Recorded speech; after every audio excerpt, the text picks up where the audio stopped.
पहुंचा रहे हैं। 37वें दिन भी किसानों का आंदोलन जारी है। कृषि कानूनों को रद्द कराने की मांग पर लगातार डटे हुए हैं किसान। सिंघू बॉर्डर पर किसान संगठनों की बैठक होनी है। थोड़ी ही देर में किसान संगठन की ये बैठक शुरू हो जाएगी। किसान संगठनों की इस बैठक में आगे की रणनीति पर चर्चा होगी। 4 जनवरी को दरअसल 8वीं बैठक बुलाई है सरकार ने। 4 जनवरी को सरकार किसानों के बीच वार्ता होगी। उस वार्ता से पहले आगे की स्ट्रेटेजी, आगे की रणनीति आज अब से कुछ ही देर में शुरू होने वाली इस बैठक में तैयार की जाएगी, रूपरेखा बनाई जाएगी। ये बड़ी खबर आप तक पहुंचा रहे हैं। 37वें दिन भी आंदोलन जारी किसानों का। कृषि कानूनों को रद्द कराने की मांग पर डटे हैं। सिंघू बॉर्डर पर किसान संगठनों की एक बैठक होनी है सरकार से वार्ता करने से पहले। अब से कुछ ही देर में किसान संगठनों की यह बैठक यहां पर शुरू हो जाएगी सिंघू बॉर्डर पर। आगे की रणनीति पर यहां पर किसान संगठन आपस में मिल बैठकर चर्चा करेंगे। 50% आंदोलन का मसला सुलझ चुका है। इससे पहले अगर आप कृषि मंत्री तोमर साहब की बात को याद रखें, 4 मुख्य मांगे थी, 2 पर सहमति बन गई है, 2 पर पेच फंसा है और जो दो मांगे बची हुई हैं जिन पर पेच फंसा है वही मुख्य मांगे हैं। ये कुछ भी सुनने को तैयार नहीं। किसान दो टूक कह रहे हैं कि तीनों कृषि कानून तुरंत प्रभाव से आप वापस ले लीजिए। 4 जनवरी को बुलाया गया है सरकार की तरफ से इन किसान संगठनों को कि आइए बैठकर बात करते हैं बाकी के 2 मांगों पर भी। और उस वार्ता से पहले, उस बैठक से पहले आगे के रणनीति को लेकर किसान चर्चा के लिए ये बैठक करने जा रहे हैं जो अब से थोड़ी ही देर में शुरू होगी।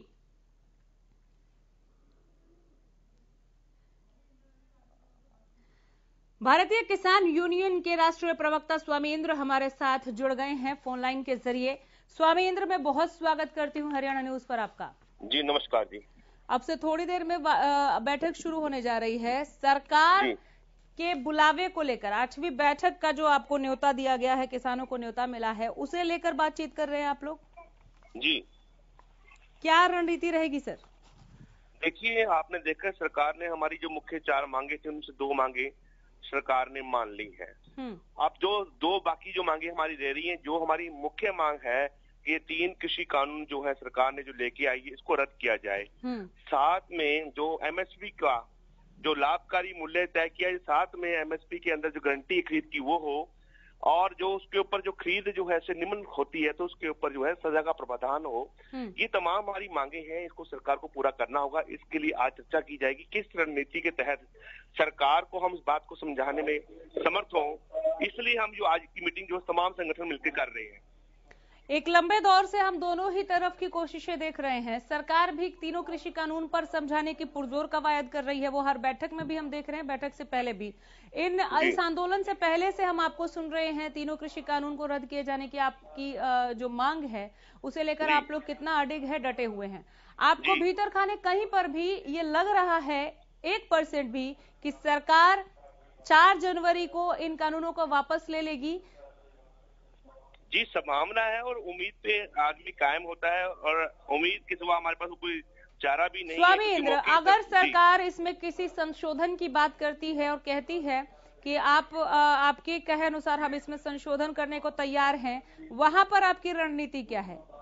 देखिए, संशोधन के बारे में शुरू से ही सरकार कह रही है कि संशोधन हम करने को राजी है। किसान जो है हम क्लियर है इस बात को लेके, हमारा संशोधन नहीं, हमारे को जो किसान के लिए ये डेड वारंट है, इन कानूनों को सरकार को रद्द करना होगा, तभी जाके अगली वार्ता जो सार्थक हो पाएगी। सर, हमने जो शुरुआती दौर देखा जब ये विधेयक था, जब बिल और उसके बाद कानून का जब इसने रूप लिया, उस वक्त ये जो अभी आपने डेथ वारंट कहा या काला कानून, ये हमने केवल विपक्ष के मुंह से सुना। किसानों की तरफ से हम केवल एमएसपी की गारंटी सुन रहे थे। अगर सरकार एमएसपी की गारंटी लिखित में देती है तो ये तीनों कानून आपको स्वीकार्य होंगे? जी नहीं, आपको लगता है कि ऐसा है, पर ऐसा नहीं है कि ये जो कानून काले जो बताए जा रहे हैं या दैट वारंट किए जा रहे हैं, ये विपक्ष का नहीं है। ये किसान संगठनों के बुद्धिजीवों द्वारा इसको नहीं, इन आंदोलन में बिल्कुल हमने आप लोगों से सुना है।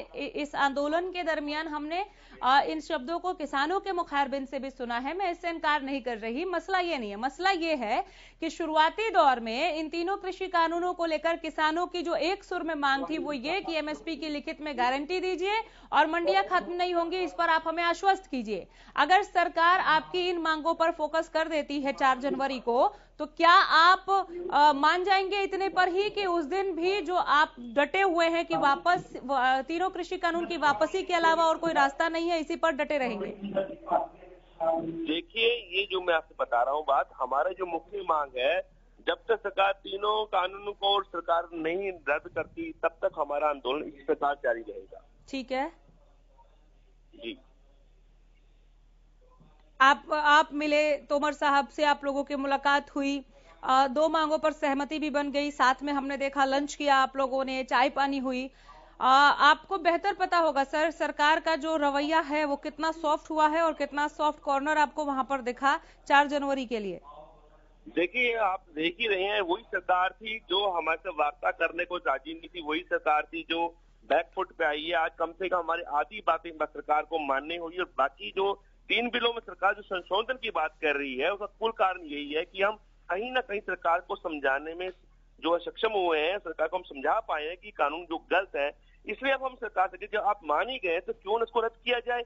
जब सीधी काले कानून है और किसान अपने को दैत्यवाद मानती है, सरकार को रद्द करना चाहिए। तो उम्मीद करता हूं कि अगली वार्ता में सरकार जो बिल्कुल उम्मीद हमें भी यही है कि किसानों को राहत मिले, किसान अपने घरों को लौटे। लेकिन 4 जनवरी को क्या होगा सर, ये उस दिन की बैठक के बाद आप और हम बेहतर समझ पाएंगे। बहरहाल बहुत शुक्रिया, वक्त दिया आपने, बहुत धन्यवाद।